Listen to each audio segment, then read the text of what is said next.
Hello, everyone, and welcome to another episode of the Board Game Mechanics. I'm Katie, and with me, as always, is... Hey, everybody, what's going on? It is Jason. We are back. We are back from the brink of death. We have fought COVID and lived again. Twice. We are undefeated. We are undefeated. COVID 0, Katie and Jason dose. Yep, that's true. I'll take that record. This is a good record. No, I will too. I now feel basically indestructible. Like a nuclear apocalypse could happen right now, and it would be me, Twinkies, and cockroaches left because I can withstand anything. And me too. I don't know. You're kind of weak sauce. It was touch and go there for a while with you. I don't know. Yeah, that's true. We did make it out alive though, which is nice. We're on the mend. Everybody's starting to feel a little bit better, which is even better because man. Being tired and hot and all that mess is terrible. Yeah, and this time it was our kids' fault, this little germ factories. It's true. You're not wrong. But they're doing better, and we're doing better, and we're sorry that we missed out last week, but we were in a not great way last week. Yeah, we could have done it. It would have just been more editing, and I was feeling lazy. So that's why we didn't do it. We would have dropped from pretty okay to just okay, and I don't know if we can let our quality go that low. Nope, we gotta maintain where we're at right now. Maintain pretty okay. That's what we're here for. So thanks everybody, and several of you sent us well wishes, and that's the sweetest thing ever. And I felt like a total celebrity when Jason told me that Jamie Stegmeyer heard that we were under the weather last week, and I was like, what? Yeah, he sent us an email. It's like, hey, I hope you guys are feeling better. I was like, whoa, it's Mr. Steggs. And Mr. Steggs is talking to us. It takes podcasting to a whole new level when you're like, oh, people actually listen? Like real people? I mean, you guys are real people, but it's not like I'm directly talking about you and your games and your livelihood. I mean, I could talk smack about it, I guess, but... I mean, we talk about Canada. That's some people's livelihood. You're the one that talks negative about Canada. I have nothing but love for the Great White North. I was just also thinking about how Canada helped me answer a Jeopardy question because some of the song lyrics from Oh Canada were on a category this past week, and I knew it. Nerd. Oh. Okay, when I go on there and win millions of dollars, you're getting none of it for that comment. That's fine. You all heard it here. If any of you would like a part of my Jeopardy millions, you let me know. You can take Jason's place. For better or worse, for Jeopardy winnings or not. It's in the vows. You just threw my Jeopardy trivia loving heart on the ground and stomped on it. I did. You have no one to blame but yourself. That's true. You're right. Speaking of millions of dollars, I found a really interesting news bit this week. Maybe because I am a nerd. Normally I talk about games that are on Kickstarter, and I will talk about some. But I saw an article about Kickstarter, so meta. It's on Polygon.com, which I don't visit there often. It popped up on my Google recommended articles. But it was talking about Kickstarter being tabletop games are a huge portion of Kickstarter right now. And there's some concern about them shifting to this whole blockchain thing, which I don't understand. Don't ask me to explain it to you. I have no idea. I don't even care about that. I didn't even know about it until I read this article. But inside this article, the most interesting thing was the top 10 most funded tabletop Kickstarters of 2021. And I'm like, dude, this is super interesting. And actually, quite a few of them are TTRPGs, which I think is awesome, even though I don't get to play them because Jason hates fun things. But I thought... Yep, it's true. I do. I thought maybe we'd talk about the top 10. So the most funded tabletop Kickstarter of 2021 was Avatar Legends, the role-playing game. And that sucker raised $9.5 million. Nuts. I think Kickstarter gets 20% of that too, so they're pretty happy about that. Oh, I did not know that. Yeah, they get some percentage of the total money that is raised. There's several on here I don't like. The Witcher Old World, 8.3 million, which makes sense because The Witcher is back with a vengeance because Henry Cavill is a babe. Also he is a babe. Also, really people like The Witcher in general. The video game is huge following and stuff. So And the No, books. it's because of Henry Cavill. Come on. Well, I mean, that's why I love it. The Binding of Isaac Four Souls Requiem is actually a big expansion to The Binding of Isaac, which Jason mentioned to me was a card game. I know nothing about it, but it raised almost $7 million on Kickstarter. The first one I have heard of is Marvel United X-Men, which I believe I ranted about because I'm like, I want the X-Men to play in Marvel United, but I already have the game Marvel United, so why should I have to buy a whole nother game? But many people disagree with me because that campaign raised almost $6 million. That's incredible. That is nuts. I know, and the thing is, I love X-Men, so I get it. I totally would want it, but why can't I just buy like the little figure and the cards to put in my game?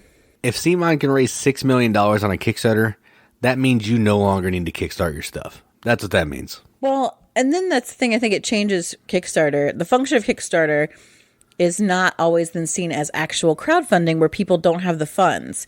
It's really something that has marketing appeal. Absolutely. Yeah, it's a pre-order system and hype machine now. Yeah. I mean, I still talk about it, so, you know, I'm feeding the machine, man. That's true. Number 5 is Everdell. The New Leaf, Mistwood, and the Complete Collection that hold the expansions and set raised $4.8 million.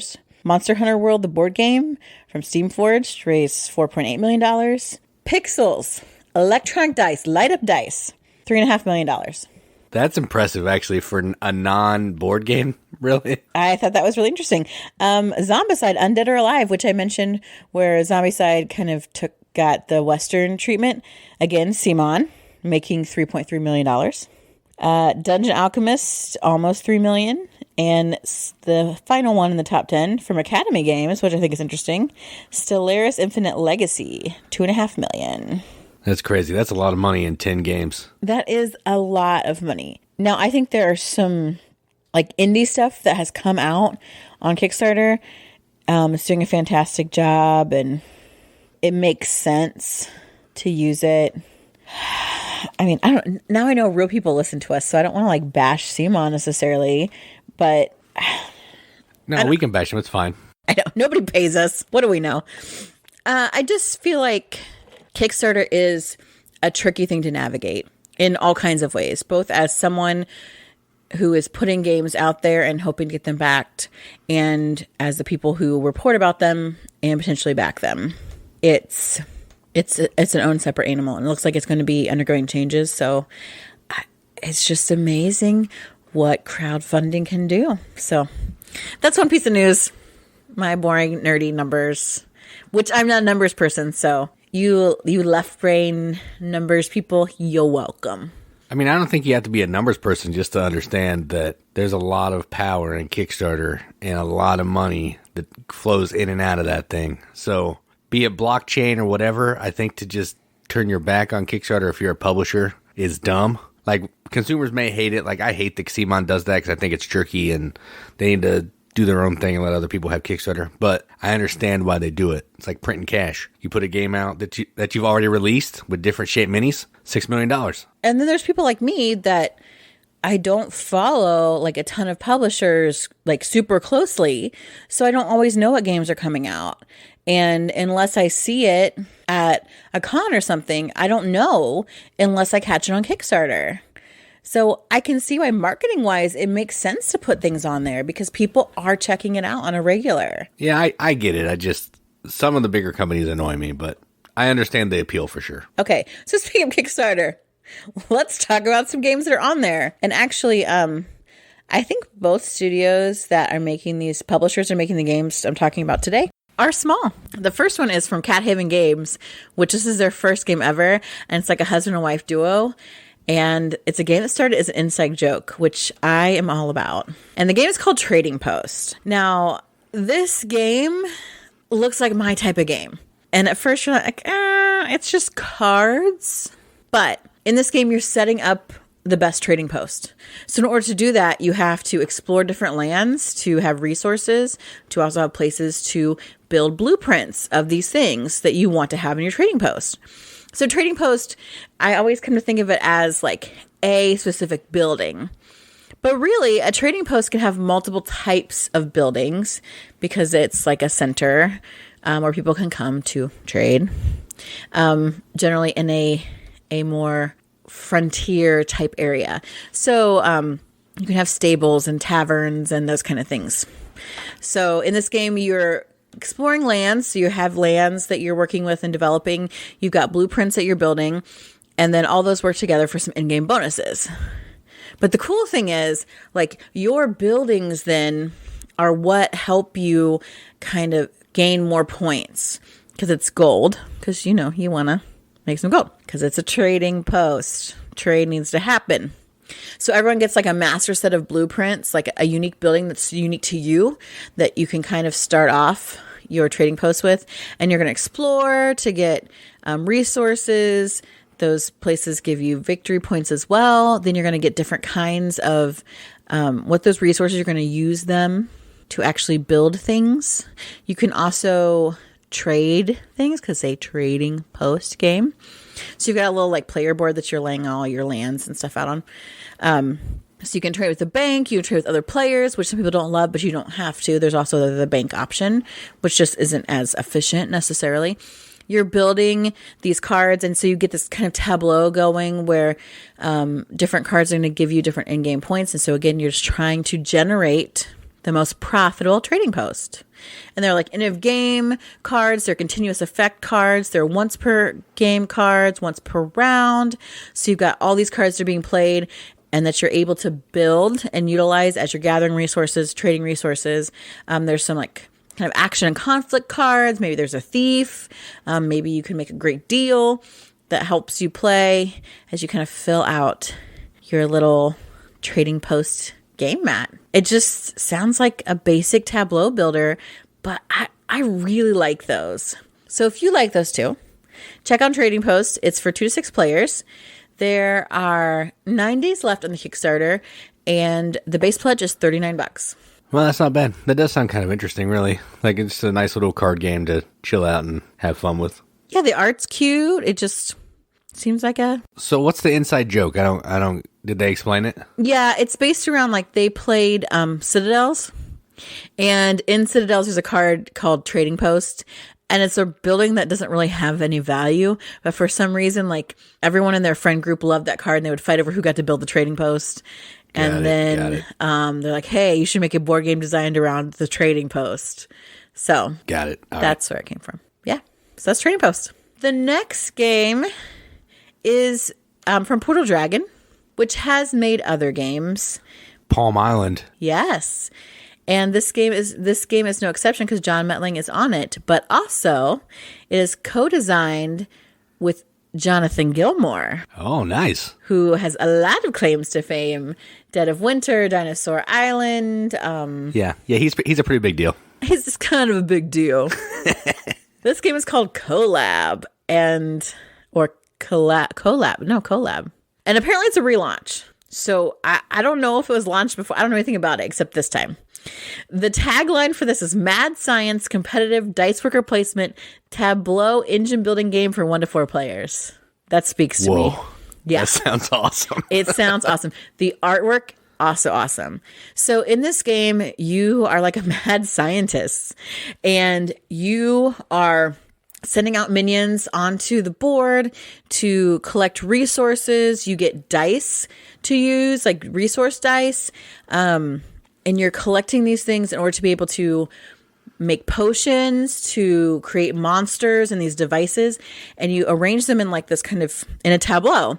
But the neat thing is the way you arrange it actually matters. Because your cards then can generate extra power based on what they're next to.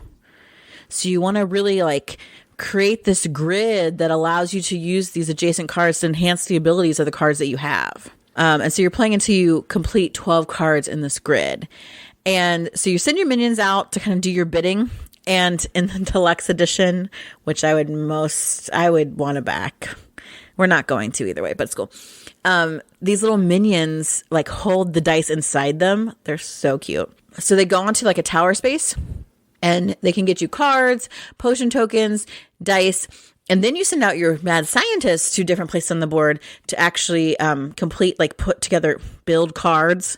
And you can use whatever dice are adjacent to the spot that you're using, whether they're your minion dice or someone else's. So there's a lot of really neat things that is going on in this game. I think it looks ridiculously fun. It looks like there's a really great solo mode as well, specifically done for this.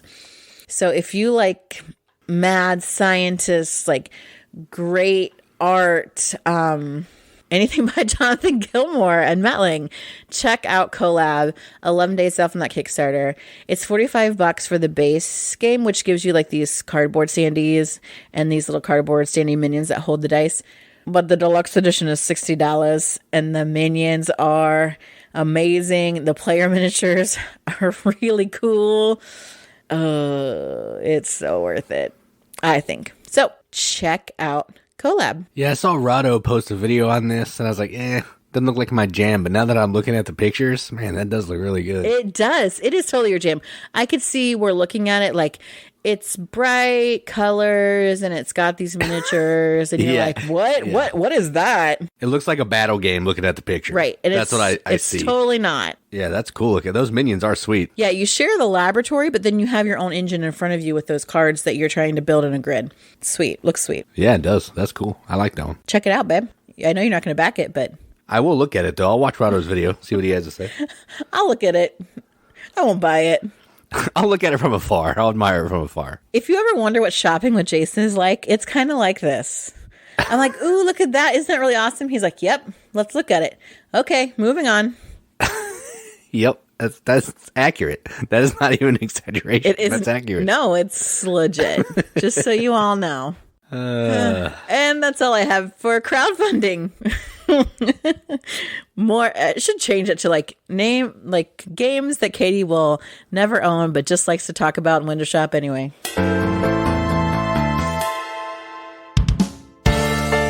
All right, so let's talk about some games that we played. We got a few games played last week or two, however long it's been. It's been a minute. It feels like it's been almost years. I have no idea what day it is. I don't know what the date is. It's Wednesday, but that's beside the point. Oh, okay.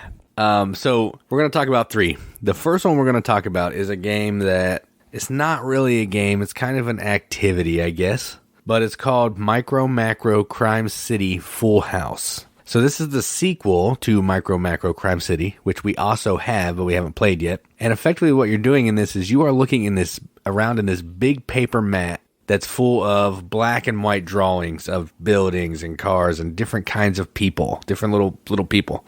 And you're trying to solve these crimes that are on these cards. The cards are going to give you clues. You're trying to hunt those down on the mat. And then you may have to end up working backwards by following this little character around to see like why they stole a car or why they set this building on fire or that kind of thing. So you're basically using this like Where's Waldo style mat to solve, I think there's like 20 crimes in each of the boxes. That's it. That's what you're doing. But man, it's fun. The mat is huge too. It takes up, we have the table in our back room. I don't know, it's like maybe 4 feet long. It takes up the whole table. It's a big mat. And you know, I wouldn't play this with probably more than 3 people because getting a bunch of people around the table looking at stuff is going to get kind of chaotic and hectic. But we played it. Our little one was kind of helping. She was mostly just being in the way, but she was in here looking at the pictures with us and using the magnifying glass. But it's really fun. It's enjoyable. I really like Where's Waldo, and that's kind of what it feels like to me, with a little bit of a mystery element to it where you're like following the little people around and seeing where, you know, their little perfect world goes awry or they get killed or whatever. It's just interesting and it's fun, and I can't wait to dive into some more cases. So how do you feel about this one? When you start and you're like, well, it's like an activity, not really a game. It's like totally downplaying it and making it sound like it's not worthy of consideration, but it is really fun. Well, it's not a game as in like there's no points and you're not like, you know, rolling dice or moving workers around. You're just looking at this map. It's a game in the same way that Sherlock Holmes Consulting Detective is a game. Well, it's a game to me because winning is solving the case, and I will not rest until I solve the case. That's true. You're right there. You're right. And it is really fun. Like, the problem with this is I know we have several people in the Riveted that really care about games being like visually accessible.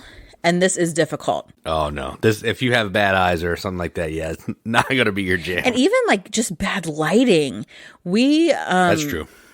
Use flashlights to really highlight, because it's white paper with little black cartoon figures, but they are very small, and that's also why more than a couple people is not a good idea, because you really got to get up close to see what's going on. But I think the concept is so neat. There's like sets of cards that come with each case that kind of walk you through the case. They say, okay, there is a robbery at this place in town. So like your first clue may be go find the location of the crime.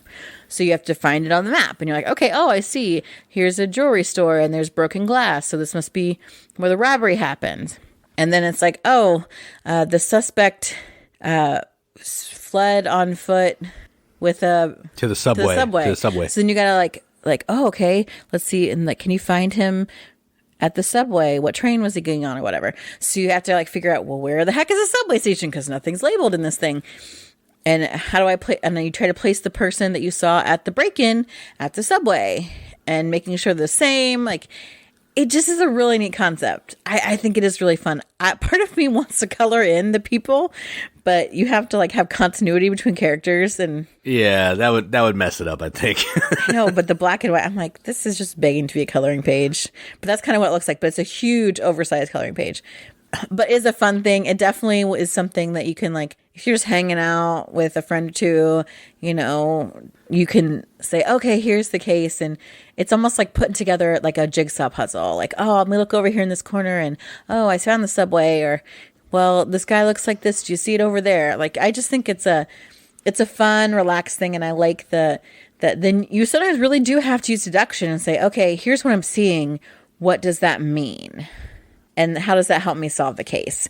So I had a lot of fun with it. I'm excited that there's still more cases to do, and that we have the first one that I didn't even know existed, because I just saw the second one first. And you all know how I am about knowing what games are out. So I really, really like this game.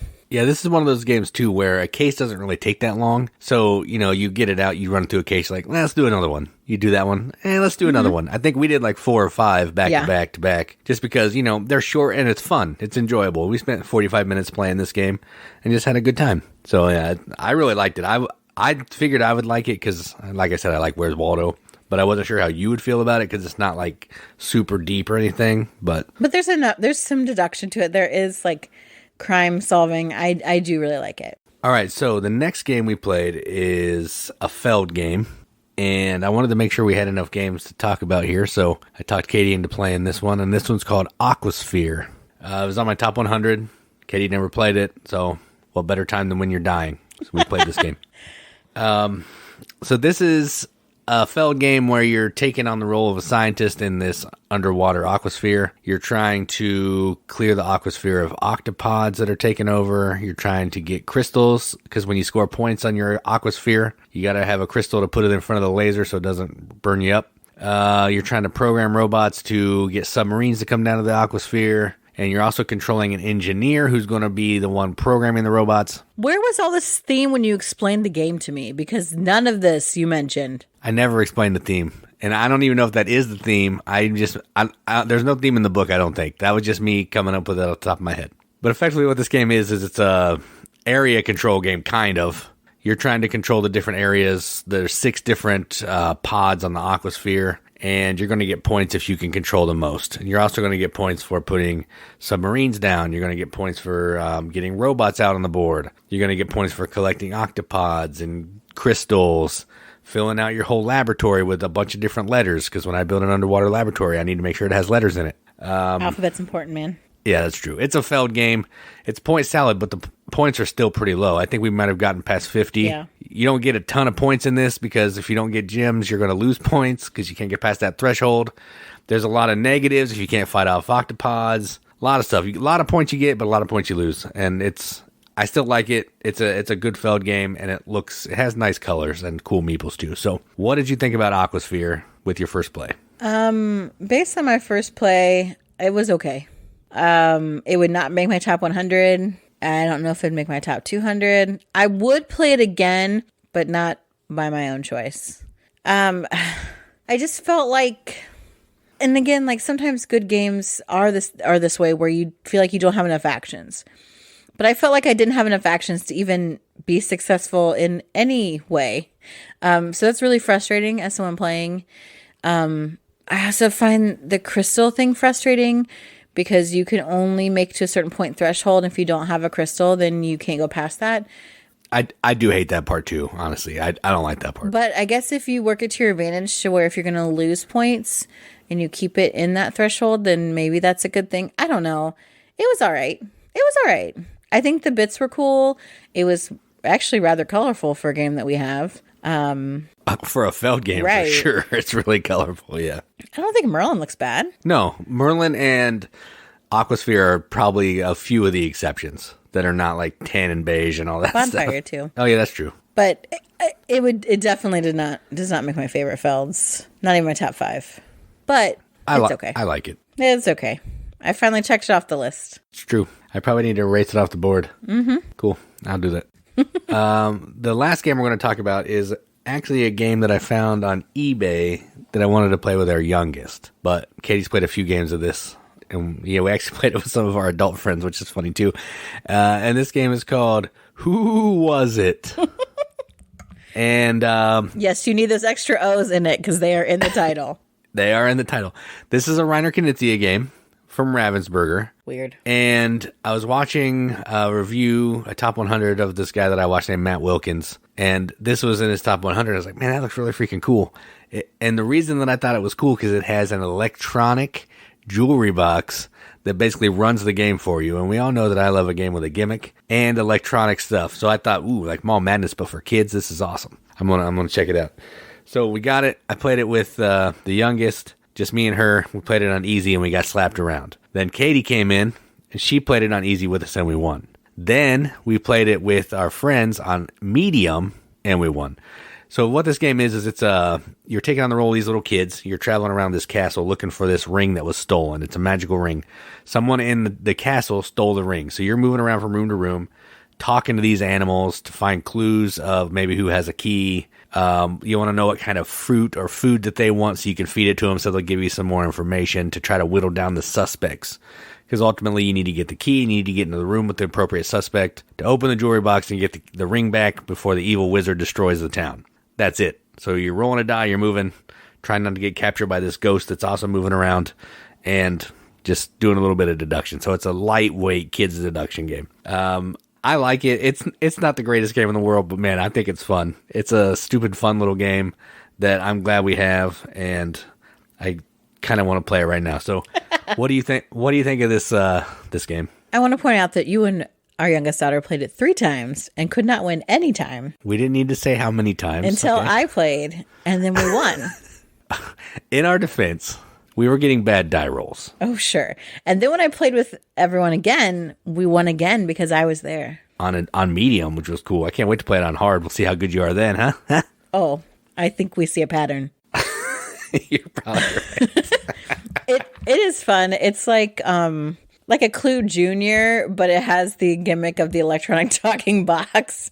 There is a little bit more, maybe a little bit more to it than your super basic game, because you have to, an animal in a room will tell you what kind of food they want, but you have to find it and remember to go back, and you have to actually have it to give it to the animal to get a clue. It's a timed kind of thing, so you can't just like walk through and talk to everybody and find everything. The evil wizard will come and take over the kingdom, which I don't understand because that seems like a contradictory storyline to the missing ring. Don't think about it too much. Don't think about it. So I'm like a little confused here. However, it's fun, and it's something that we can play with our kids. But it's still fun as an adult because it has the gimmick of this talking box, and it's fun to push the animal and push what you want to do in the room. Do you want to search the room, which is a common theme in a lot of games, and then what do you do with what you found? So the art is super cheesy. Oh, it's awful. It's terrible. It's really bad. It's terrible. Not that I feel like most Ravensburger games have great art, to be honest. But it is cutesy. It reminds me of like Broom Service look to it. Yeah, it does. It has that same kind of feel. But yeah, it's fun. I like it. I'd play it again. Sure. Yeah, it's silly. I mean, it's not a good game, really, but it's enjoyable and it's fun, so I don't really care that much. And some of the rooms have magical items in there. You can go in there and see what they do. And I thought that the magic item always did the same thing, but as I've played, they do switch it up on occasion, which is pretty cool too. So it's not the same thing that happens all the time, which is nice. The more you know. The more you know. All right, so those are 3 of the games we played. Let's get moving on. Okay, so we talked about the animals that were in the rooms of Whoowasit.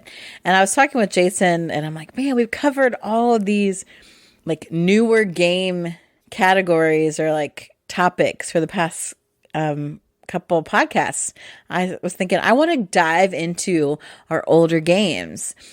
And so we started thinking about, what things we love in our older games. And one of them is there are a lot of games about animals.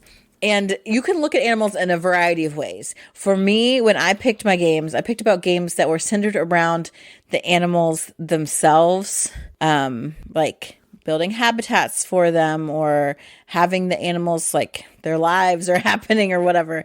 Because there are some others that I'm like, well, there are animals in this game, but they're like the characters rather than the game actually being about the animals. So these are our top 5 favorite games about animals. Yeah, so I didn't pick animals as like the focal point of the game. Like, it's an animal building a house or whatever. I didn't pick that. I picked games that just have animals in them that I also happen to like. So the first one that I picked is a Stefan Feld game. And this is one of his lighter games. And this one's called La Isla. This is a game where you're taking on some adventurers or some scientists. And you're going to this island and you're trying to discover, capture, test, whatever word you want to use, 5 different species of animals. They're new animals that you're discovering or that you want to learn more about.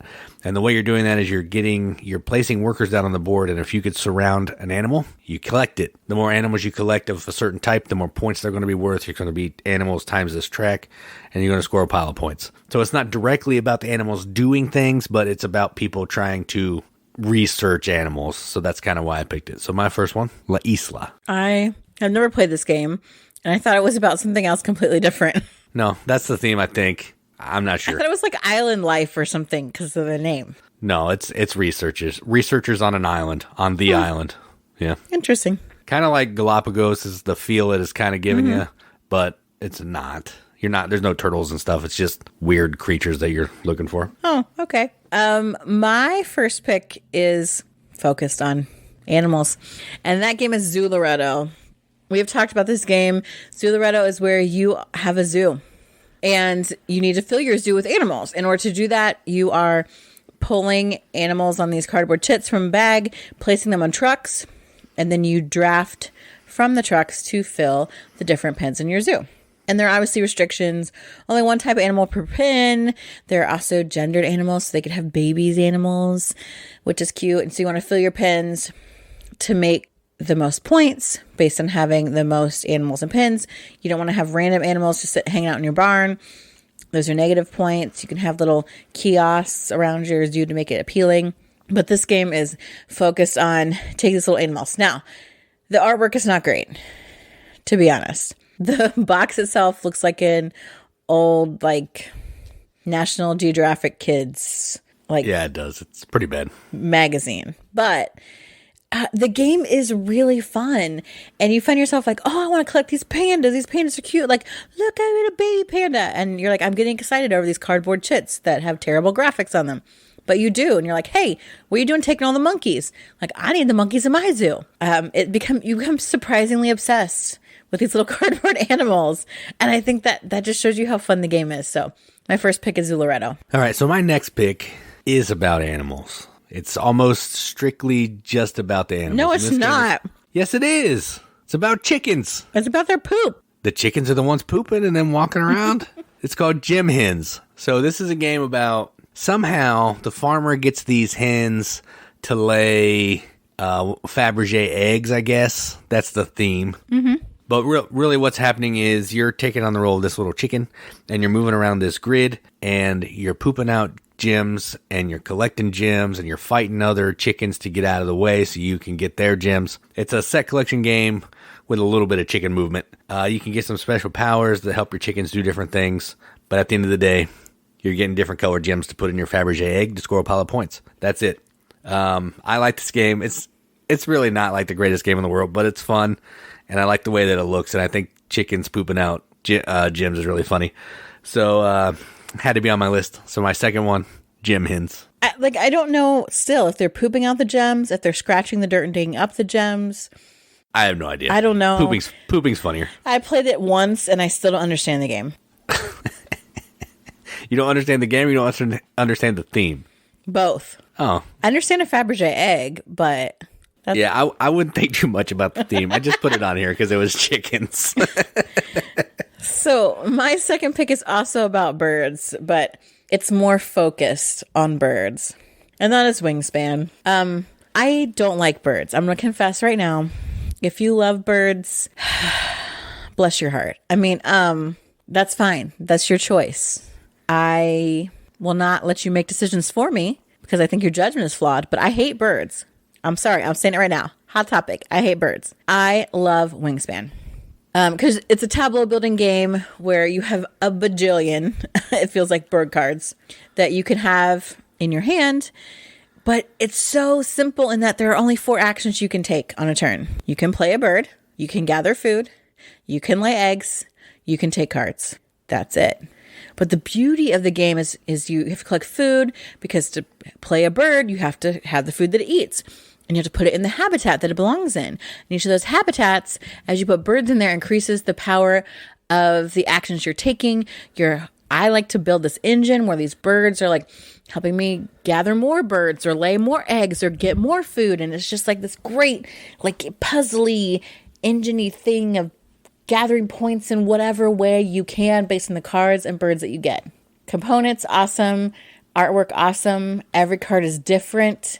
I've taught this to all kinds of people. And at first they're like, whoa, this is a heavy game. And they start playing it and they're like, man, this is good. Okay, I get it. Like a round or two in, they're like, oh, okay, I get what we're doing. And they just, by the end, they're like, oh, I got this whole strategy now. They got like this whole thing going. I've had at least 3 people buy this game after playing it with me. They suffered through the first round and they're like, oh, I get this. And I think there's something so great. Some people really like birds, and there are interesting facts on there about the birds, and the pictures are really awesome. And I just think it just has this really great appeal, while also being a family weight game that can get crunchy if you want to get crunchy.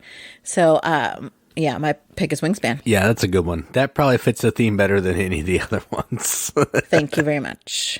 Okay, so the next one on my list, we actually had a conversation about. Because, a discussion. Yeah, I wanted to know if a dinosaur counts as an animal. I know it's a thing. It's a creature. It's a reptile? Not a reptile. What are they? Yes, reptiles. Yeah, but is that considered an animal? When you have like that game, like what is it? Animal, vegetable, mineral? It's got to be animal. Yeah, that's true. So, I don't know. I don't remember what Katie said, but I put it on my list anyway. And apparently she agrees with me, and we'll get to that. Yes. So my next one is a game called Draftosaurus. So what this game is, I've only played it one time, but I really like it. It's a fast little filler game where you're basically reaching into this bag and getting, I think you're pulling out like 3 or 4 different dinos. The dinosaur shapes are going to be going into onto this board that you have into different pins. The pins may want to have all of one kind of dinosaur. It may want just a single Tyrannosaurus Rex. It may want red ones or pink ones. I don't really remember because we only played it one time. But you're trying to draft these dinosaurs out of these bags to get the dinosaurs that you want. So when you pull a hand out, you're going to keep one and pass it around as a drafting game, hence the name Draftosaurus. And then once you have all the spaces in your pin filled, the game is over and you're going to score. It's a really simple game, but I really like it. I like pulling stuff out of a bag, and it makes the drafting a little more fun when you get to pull stuff out of a bag. And all the dinosaurs are different shapes, which is pretty cool too. So my number 3, or my third one, I guess not number 3, I didn't number them, but my third one, Draftosaurus. Yeah, I really like this game too. Like, why don't we own this? I don't know. It like came and went. I don't know how easy it is to find, actually. It says that you can buy it on Amazon for $20. Oh, well, there you go. Buy it. It's Antoine Bauza, Ludovic Maublanc. Oh, yeah. Yeah, it's got some good names in it. I like it. So I agreed that dinosaurs are animals. Just because they're extinct doesn't mean that they aren't animals. I mean, they're not people. So I'm like, yeah, sure. So I also went with dinosaurs, and my third one is Dinosaur Island. I haven't talked about Dinosaur Island in a while, but that doesn't mean that it hasn't still it doesn't still have a place in my heart, because this game is really, really good. It is Jurassic Park IP without the IP. You are running a dinosaur park, and not just running the dinosaur park, but you are getting the DNA to create dinosaurs to put in your park. You've got to put them in pens. You've got to have the pens there. The more exciting and dangerous the dinosaurs are, the more people are going to come to your park, which is like, yes, revenue.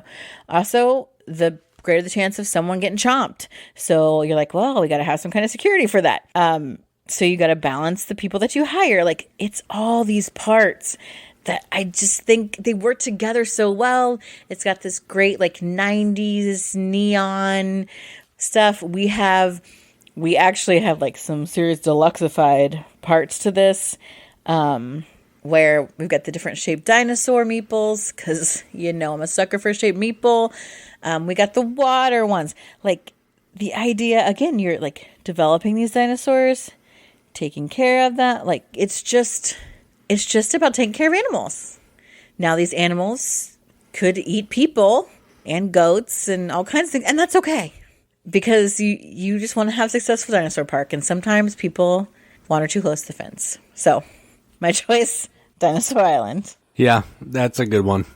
I knew you liked that one, so yeah. That's why I put Draftosaurus on there, because I wanted to get a couple dino games. I like Draftosaurus too. It's in our Amazon cart right now. All right, cool.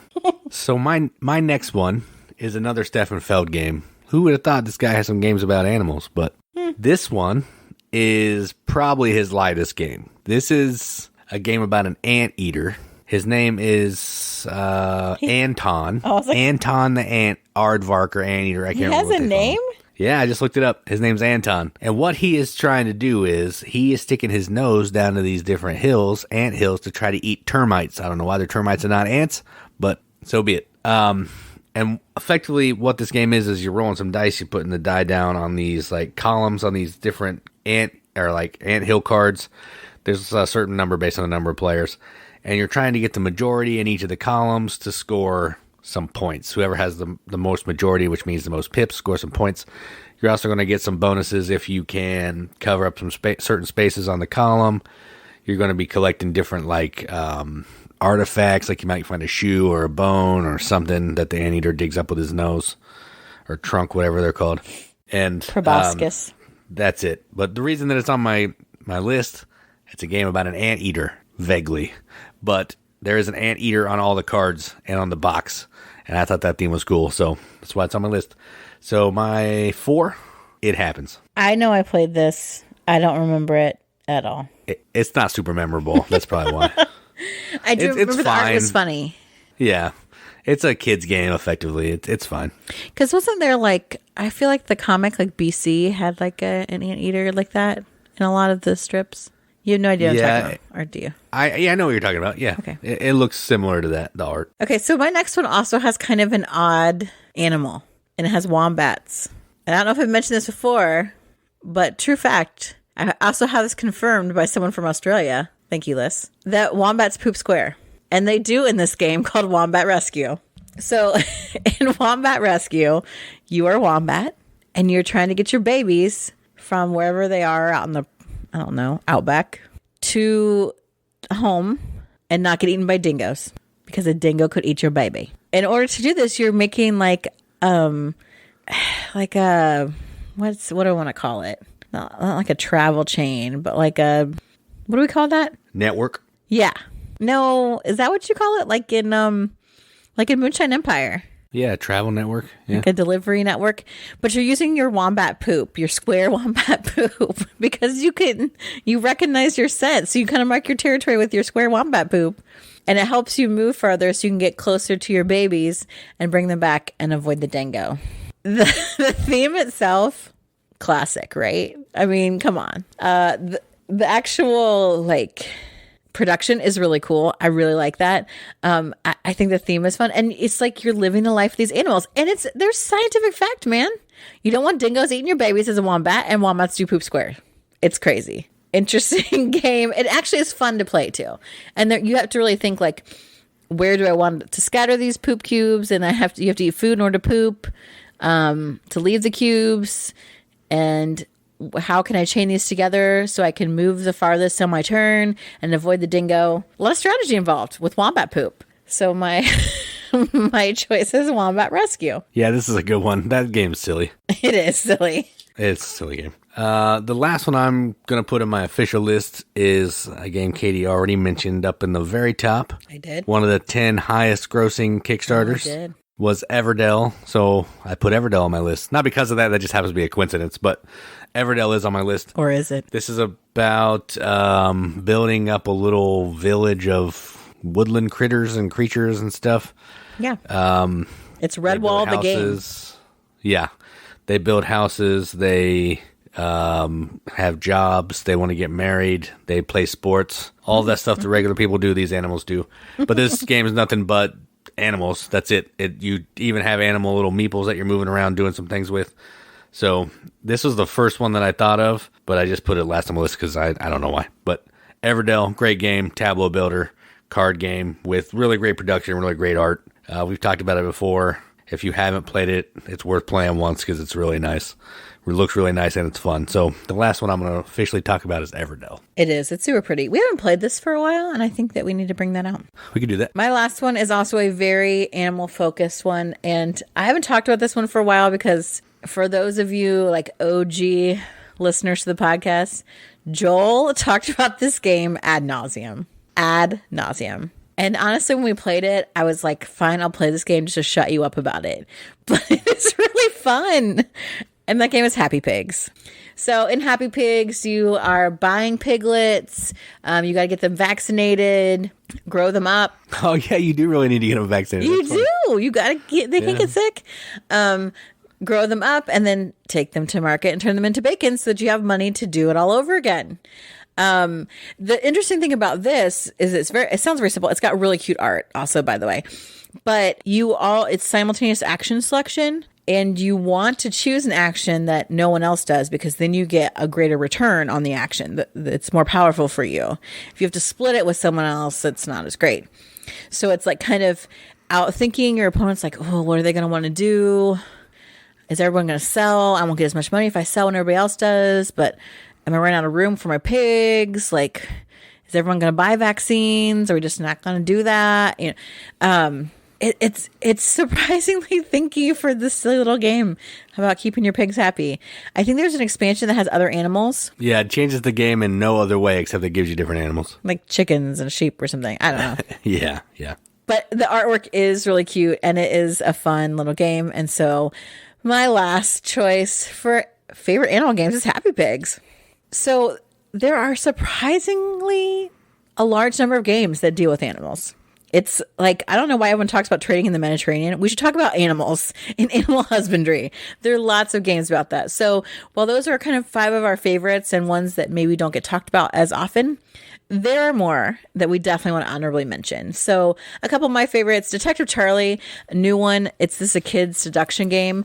It wasn't enough animal centered, but it's got the most adorable animals in this town. Camel Up. I mean, come on. That game, you know we love it. Wooden camels. Mountain Goats. Great little filler game from BoardGameTables.com. Dice chucking. And then you move up these cute goats. Camp Pinetop. Such a cute little set collection game. Seikatsu. It's got these beautiful birds. And Woolly Whammoth, which is a crazy game about woolly mammoths. And Push Your Luck. We also have New Bedford, which is a game about whaling. Spends a lot of time doing some whaling stuff. It's kind of the opposite of what I was going for on this theme, but sure. Yeah, but it does have a lot of the emphasis on whales. Takenoko, which has an adorable little panda who eats bamboo and all that kind of thing. Le Havre, it has fish. It has cows. They might get slaughtered, but they're in the game. Everything gets slaughtered. These are terrible. Agricola, these don't get slaughtered, but there are some animals in this. They can. they can, but most of the time they live in your house with you in a happy harmony. And Ravenous River, which is a little game where you're taking on the role of an animal, trying to get it across the river and not get on the same boat as your prey. That kind of thing. When Jason mentioned La Isla, that kind of reminded me of On the Origin of Species, where you're kind of doing the Darwin journey on the Beagle, discovering new species. Cascadia, really great kind of tile drafting game. Lots of great animals in that one. Cat lady, gotta have the kitties. Ecos. This is like a super underrated game. You're placing out different land types and then animals that go with that environment. And of course, we can't forget horse racing. And there's HomeStretch with all those adorable little horse meeples. So good. Calico, which is a new hotness. You're trying to build this different terrain with different animals to come live in certain patterns and all that kind of thing. No, they're not living there. It's like... Or no, Calico. Sorry, I was thinking of... I was Cascadia. Calico's about the cats and the quilting. Yes, Calico's about cats. Sorry, I was thinking of the other game. I was like, what game is this? Cascadia is not actually on here, so I'll throw Cascadia in there as well. It was in the last part. I just talked about it. You never listened to me. Sorry. No, I did. Yeah, okay, never mind. So Calico, good game about cats. The Alpha is a game about you're a wolf pack and you're trying to be the most dominant wolf pack and just score a bunch of points. Oceans is a game about fish and the evolutionary life of fish, which is pretty cool. Evolution is about other creatures that are not sea animals. Yeah, not fish, trying to live the evolutionary cycle and, get new traits and all that kind of thing. Bunny Kingdom, about bunnies, area control with bunnies. That's cool. And Reef is a game about coral reef, or coral, which I guess coral is an animal, right? Yes, it's a living organism. Yeah, so Reef, it's all about coral reef, so that's why it's on here. And Cascadia. We didn't say Cascadia enough, so let's talk about Cascadia again. Cascadia is a game with animals and... I honestly, no, I didn't. I heard you go from On the Origin of Species to Cat Lady, and I must have just blacked out or something. I don't know. It's COVID brain. To be fair, I want to throw this in here, a disclaimer in here. We're not making light of anyone that has actually struggled with COVID and is currently sick, or anyone who knows someone who has died or been really sick from COVID. We're just glad that we were not, and we're counting our blessings. It's true. So that was the quick and dirty list of games about animals, including Cascadia. Cascadia. There's a game called Cascadia that's really good. And Calico's about cats. That's true. It is. So you might need to help us. Please tell us what your favorite games are about animals. And maybe you want to make a case for a game that... Cascadia. For Cascadia. Or another game that I might dismiss. So tell us on our Facebook, our group, # The Riveted. So many great people, like just sending updates saying, hey, here's what I'm playing this weekend. And people are like, oh, it's a great game. Yeah, I love that game. Oh, you should look into this. I love that conversation. Keep it going there on Instagram. Send me pictures of your favorite animal games, especially if they're cute. I love that. On the Twitters. And then, of course, commenting on YouTube. Maybe we'll do a video Cascadia. I already did it. Oh, anyway, you can check that out on our YouTube page and comment on it and say, hey, this game's about animals and not about cats. Not about cats, it's animals. Wow. This is apparently a zany episode. If people hung in this long, they're like, oh my gosh, Katie and Jason lost their freaking minds. It's true, we have. We've had a lot of time indoors with our kids. We're hanging on by a thread, obviously. It's like, sometimes I feel like that's the greatest method of torture is spending a couple weeks with your kids locked in your house. That sounds terrible. We love our children. We do, and I love when they go to school and give me a little bit of time by myself. We love our kids. We just like them more when they spend time away from us. Yes, on occasion. But thank you guys for those well wishes for us getting better. We are better physically and maybe not mentally, but hey. 1 out of 2, I guess, isn't that bad. We're still pretty okay. That's true. I mean, you get what you pay for. We might have dropped to just okay on this episode. I don't know. We'll see. I'll work my magic in the editing booth. Oh, man. We got to make sure we tag the publishers of Cascadia. We've only mentioned them like 15 times. Sorry, Jamie Stegmaier. I love you, too. I talked about Wingspan. It's the same publisher as Calico, so they're getting double. A double exposure. That's right. Both good games. Both good games. Before this goes any further, let's wrap this up. I've been Katie. And I'm Jason. Keep gaming, everybody. Keep gaming.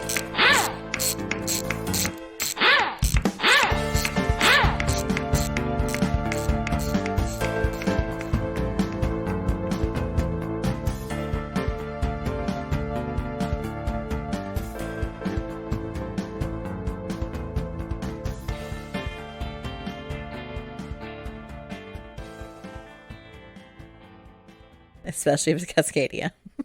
Because it's about animals.